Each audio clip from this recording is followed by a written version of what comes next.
With Jurassic World 2 Fallen Kingdom on the horizon, what better yet to celebrate the oncoming movie than to watch something in its honor called Triassic World, a bad movie knockoff of Jurassic World. By the way, the poster for this is very misleading, but I'll let you guys know there's going to be spoilers ahead, so if you haven't watched it, you probably won't want to. But if you plan on watching it, just be aware there will be spoilers in this video. There are no military men trying to fight a dinosaur breaking out of whatever this is. It has nothing to do with that, and if only the dinosaurs looked as well rendered and as realistic as they do in the poster. But they don't. The synopsis is basically that dinosaurs are being used to grow human organs for transplants, but the scientists that created them have to fight back when the creatures escape. Shelley Sterling's performance is actually not that bad in this movie. And well, some people are still trying to hold on to their careers. This movie's not going to win anyone any awards anytime soon. So let's get right into the action, where the dinosaur is actually released or it gets away. It's still unsure as to how, and honestly, a lot of the time the movie comes off a bit jarring. They do take a lot of nuances from the original Jurassic Park film, and when you see the scenes, you will realize how blatant they were copying off of Jurassic Park. The scene where two of them are in a kitchen area or a lab-like area, and they're hiding behind the counters, with the dinosaurs stalking them, is so reminiscent of Jurassic Park when Tim and Lex were in the kitchen and the raptors were stalking them. Sometimes they do it scene for scene. Of course, in this movie, it's done horribly. Honestly, it seems more of like a parody than they're actually taking it serious. If the story had a little bit more substance behind it, I could understand and look past all the horrible graphics and the mediocre acting, but the story really isn't that good either. The movie does remind me of Deep Blue Sea as the animals start to become more human-like conscious. Actors are so bad, you really don't take time to really remember or know anyone's names. The only two I kind of feel bad for are these two, and the actor who plays the boyfriend of this couple is actually not bad in one of the scenes where he gets revenge on this dinosaur for killing his girlfriend. This scene right here when Lex grabbed Timmy right after he locked the raptor in the freezer. If it wasn't bad enough them ripping off that scene of the kitchen, they try to do it again here. I mean, if you're gonna do it, just do it once. Don't keep doing it over and over again. After a while, it just got a little bit ridiculous. And like with many of these low-budget movies, they'll take one shot like this one and use it several times throughout the movie. They're just hoping we won't notice. And the dinosaur looks horrible. Even if you're gonna make the leg proportion to the body proportion this ridiculous, at least give it a natural gait. This thing walks as though it was stuffed with lead. The actors also have a Cartoon Network type air, the old style Cartoon Network where the characters are always narrating everything that happens. Then we have that lovely cliche scene where someone's standing and then a dinosaur runs or a monster runs and rips them away from the still shot. This girl is a horrible actor, so I don't really feel bad for her at all, but how I do feel is a little bit of triumph when her boyfriend comes to the rescue, albeit a little bit too late. Of course, he is enraged. Whoever this guy is, he should get a special award for his acting in this scene because it was actually believable as he went full-on manic killing this thing to avenge his girlfriend's death.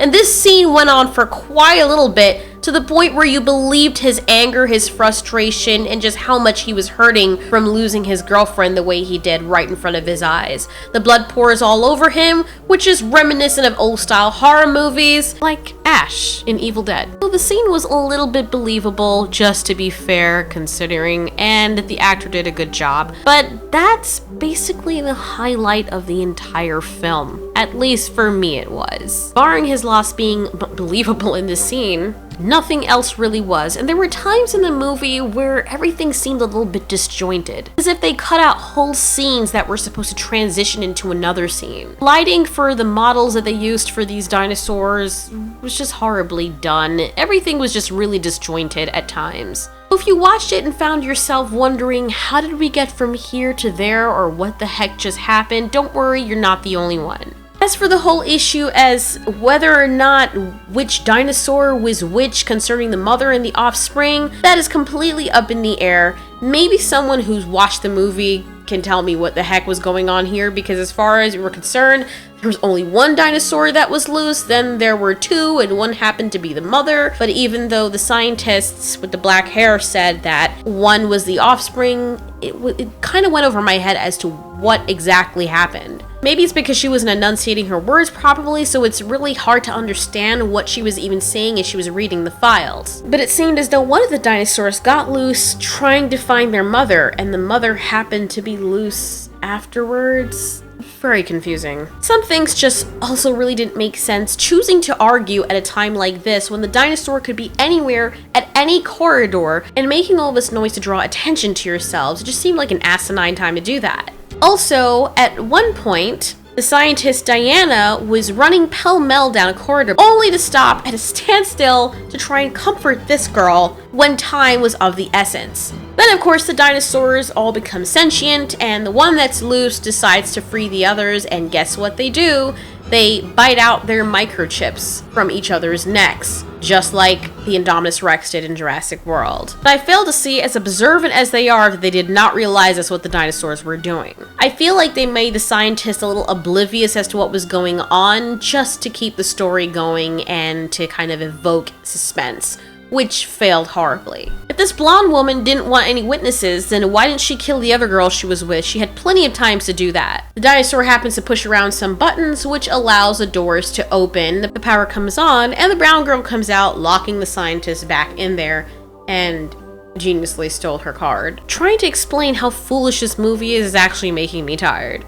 With all the advancements in technology, they couldn't have done better rendered dinosaurs? Even if they were poor on graphics, they didn't have a very big budget, good grief, the story could have been a little bit more compelling. How are these ugly teddy-looking dinosaurs able to walk down the stairs with such pristine elegance as to not slip once? And if people are gonna make movies about dinosaurs or creatures in general, wouldn't it behoove them to look at creatures similar to the anatomy of these creatures so they can know or have an idea as to how their gait is supposed to look so they don't look like chopstick dinosaurs?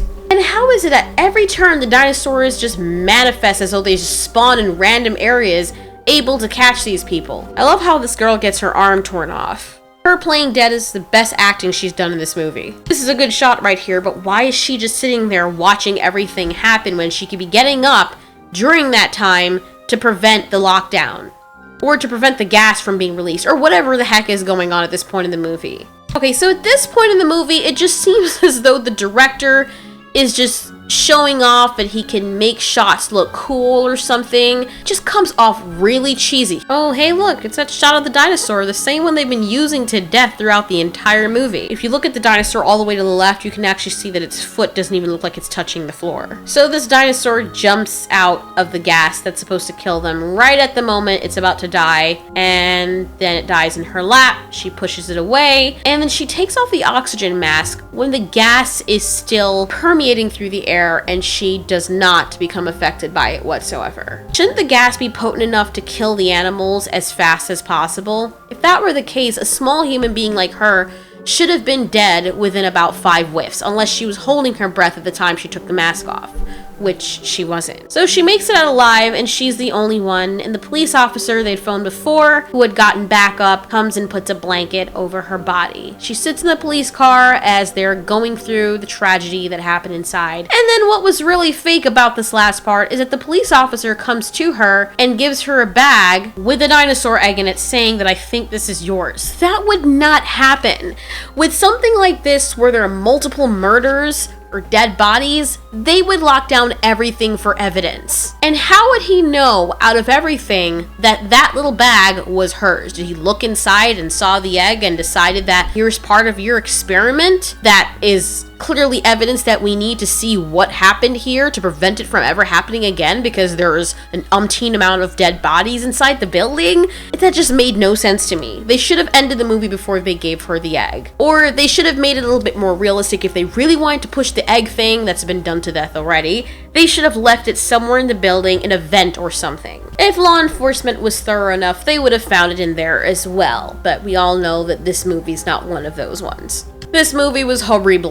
Oh my goodness. I know that they were trying to capitalize off of the whole Jurassic World hype, and maybe this movie was slapdashed into this final product, but the story could have been a tad bit better. Instead, they combined Jurassic World, Jurassic Park, and Deep Blue Sea to make this trash of a mess. I didn't go into this movie expecting to not be disappointed, but every time I finish watching these movies, I find myself regretting that I did. Well, at least look at it from this point of view. I watch it to tell you guys that unless you're trying to throw away an hour or so of your time, there are better things to waste it on, like Film Theory or Vsauce videos. Jurassic Park series may have their little qualms, but they're not as bad as what we just saw today.